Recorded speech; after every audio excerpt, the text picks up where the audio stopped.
Em nome do Pai, do Filho e do Espírito Santo. Amém. O anjo do Senhor anunciou a Maria, ela concebeu do Espírito Santo.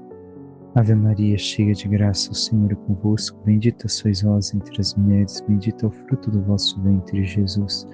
Santa Maria, Mãe de Deus, rogai por nós, pecadores, agora e na hora de nossa morte. Amém.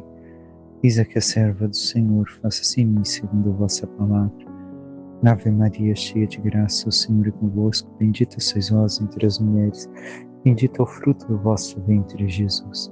Santa Maria, Mãe de Deus, rogai por nós, pecadores, agora e na hora de nossa morte. Amém. O Verbo divino se fez carne e habitou entre nós. Ave Maria, cheia de graça, o Senhor é convosco. Bendita sois vós entre as mulheres, bendito é o fruto do vosso ventre, Jesus. Santa Maria, Mãe de Deus, rogai por nós, pecadores, agora e na hora de nossa morte. Amém. Rogai por nós, Santa Mãe de Deus, para que sejamos dignos das promessas de Cristo.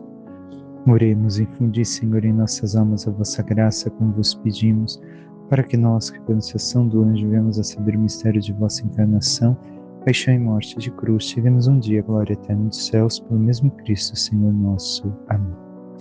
Caríssimo irmão e irmã, hoje meditamos a liturgia do 21º domingo do tempo comum.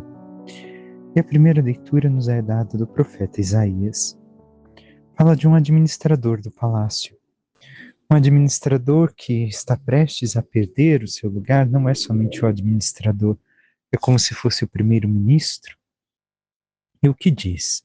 Assim diz o Senhor a Sobna, o administrador do palácio. Eu vou te destituir do posto que ocupas e demitir-te do teu cargo. Ele estava fazendo o quê? Construindo um grande sepulcro em Israel, em Jerusalém.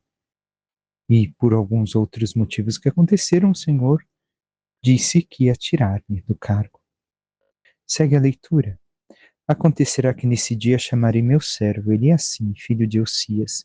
Eu vestirei com a tua túnica e colocarei nele a tua faixa. Porém em suas mãos a autoridade. Ele será um pai para os habitantes de Jerusalém e para a casa de Judá. Eu farei levar aos ombros a chave da casa de Davi. Ele abrirá e ninguém poderá fechar. Ele fechará e ninguém poderá abrir. Hei de fixá-lo como estaca em lugar seguro, e aí ele terá o trono de glória na casa de seu pai. O que quer indicar com isso o Senhor? Ora, que por causa da infidelidade, por não ter realizado as obras da maneira que o Senhor mandou, agora dará e passará o lugar dele a outro que irá cuidar da casa de Davi. Quem será? Está descrito, ele é assim? Ele deverá agora de ser o governante, o primeiro-ministro, o chefe? E aqui está aquilo que é indicado na leitura de hoje do Evangelho. No Evangelho nós vemos a proclamação da fé de Pedro e vamos compreender a autoridade que é passada agora a Pedro por reconhecer quem é Jesus. E o que nos diz São Mateus? Naquele tempo Jesus foi à região de Cesareia de Filipe e aí perguntou aos seus discípulos: quem dizem os homens ser o Filho do Homem? Ora, Cesareia de Filipe era uma cidade pagã, dedicada a César por Filipe. E Jesus está no meio de, por assim dizer, diversos templos. Não é somente que tem uma sinagoga para o Deus de Israel, mas por ser uma cidade pagã, tem o templo aos deuses latinos e aos deuses gregos. E assim, diante desses lugares, desses templos, Jesus dirige essa pergunta. Então entendemos mais uma coisa profunda desta pergunta. Quem dizem os homens ser o Filho do Homem? Quem dizem os homens que eu sou? E agora eles respondem, diante desses templos de falsos deuses, desta idolatria. E os homens intuíram algo, mas ainda não intuíram quem é Jesus. Alguns dizem que é João Batista, outros que é Elias, outros ainda que é Jeremias ou algum dos profetas. Estão vendo em Jesus que talvez algum dos antigos profetas falecidos voltou, mas ainda não intuíram quem é Jesus. A experiência que tiveram ainda não os levou a conhecer quem é Jesus na vida deles. Porque agora Jesus pergunta. Então Jesus lhes perguntou: e vós, quem dizeis que eu sou? E Simão Pedro vai responder. Ora, a pergunta de Jesus não é somente quem dizeis que eu sou, é mais profunda. Quem eu sou para você?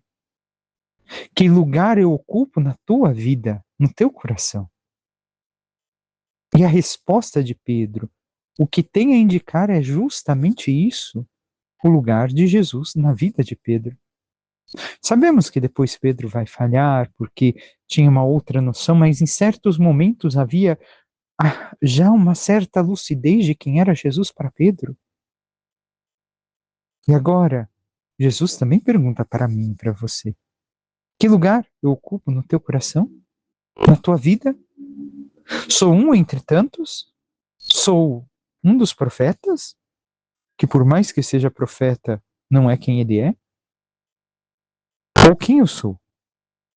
Pedro responde: tu és o Messias, o Filho do Deus vivo. Aqui está a resposta. Neste momento, Jesus ocupa, apesar de não ter interpretado de forma correta, o centro do coração de Pedro. Pedro responde pela igreja, pelos discípulos, por mim e por você, e esta deve de ser a minha resposta e a tua, mas realmente o é. Porque é muito fácil dizer que Jesus é meu Salvador, Jesus é o Messias, Jesus é o Senhor, mas e na minha vida, no dia a dia? Com as minhas ações, o que eu estou a dizer? Eu penso antes de agir, o como Jesus agiria, o como Ele quer que eu haja, o como eu devo fazer? Ou não? Ou somente isso fica restrito a palavras e não a atos? O que o Senhor espera são atos de minha parte. São atos que reflitam quem é realmente o Senhor. Respondendo, Jesus lhe disse: feliz és tu, Simão, filho de Jonas, porque não foi um ser humano que te revelou isso, mas o meu Pai que está no céu. Ora, este contato com Jesus, esta intimidade com Jesus, rendeu a Pedro compreender quem realmente é Jesus na vida. Quem deve de ser Jesus. E foi esta graça que o Pai concedeu a Pedro, porque Pedro soube vivenciar esta experiência com o Senhor. Agora sigamos. Por isso eu te digo que tu és Pedro, e sobre esta pedra construirei a minha igreja, e o poder do inferno nunca poderá vencê-la. Eu te darei as chaves do reino dos céus. Tudo que tu ligares na terra será ligado nos céus. Tudo que tu desligares na terra será desligado nos céus. Aqui vemos a mesma coisa que a primeira leitura. O Senhor que agora coloca outra pessoa à frente de sua casa não é mais o sumo sacerdote. Agora é Pedro. Agora Pedro recebe, por assim dizer, a chave da igreja, de ligar e desligar. E aqui significa, a terminologia hebraica, aliás, aramaica, é interpretar a lei. Tudo que for interpretado será assim interpretado. Por quê? Porque o Espírito Santo é quem guia a igreja e auxilia na interpretação daquilo que o Senhor quer. E a questão aqui também é de viver, trazer para a comunhão ou afastar da comunhão da fé aqueles que ali estão.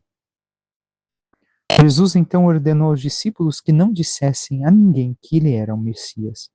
Ora, porque se nem eles estavam preparados para compreender quem era o Messias, imaginemos os demais, não compreenderiam. Agora vemos então o poder que Jesus, a autoridade que Jesus deu à igreja, a Pedro, que deve de saber interpretar a sua lei, interpretar esta comunhão e saber quem está em união com a igreja ou não. E assim o Salmo canta: ó Senhor, vossa bondade é para sempre, completai em mim a obra começada. A obra não está completa. A obra que começou com a nossa criação, com a nossa geração, que passou por grande transformação no batismo, ainda precisa ser completada. Mas nós nos abrimos ao Senhor para que Ele realmente continue e complete esta obra? Por fim, a segunda leitura que segue ainda na carta aos Romanos diz: ó profundidade da riqueza, da sabedoria e da ciência de Deus! Como são inescrutáveis os seus juízos e impenetráveis os seus caminhos! De fato, quem conheceu o pensamento do Senhor? Ou quem foi seu conselheiro? Ou quem se antecipou em dar-lhe alguma coisa de maneira a ter direito a uma retribuição? Na verdade, tudo é dele, por ele e para ele. A ele a glória para sempre. Amém.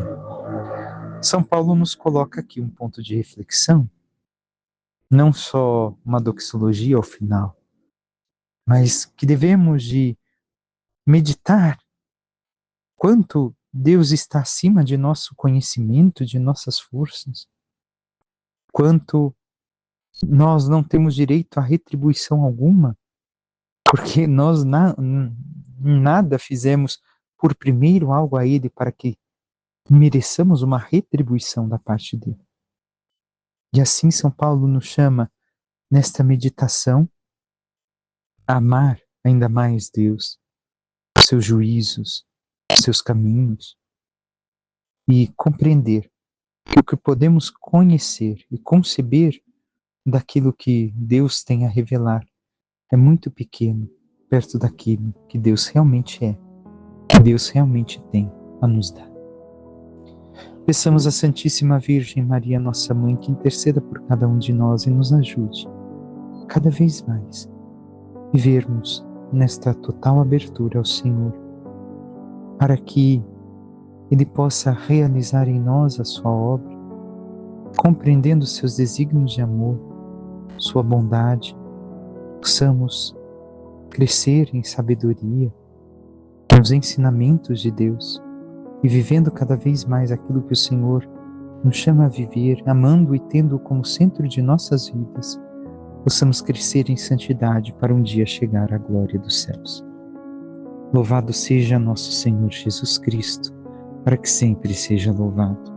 Por intercessão da Santíssima Virgem Maria, de todos os anjos e santos de Deus, desça sobre vós, vossas famílias, vosso trabalho e tudo que vos pertence, a bênção de Deus Todo-Poderoso, que é o Pai, Filho e Espírito Santo. Amém. Um santo e abençoado dia a todos.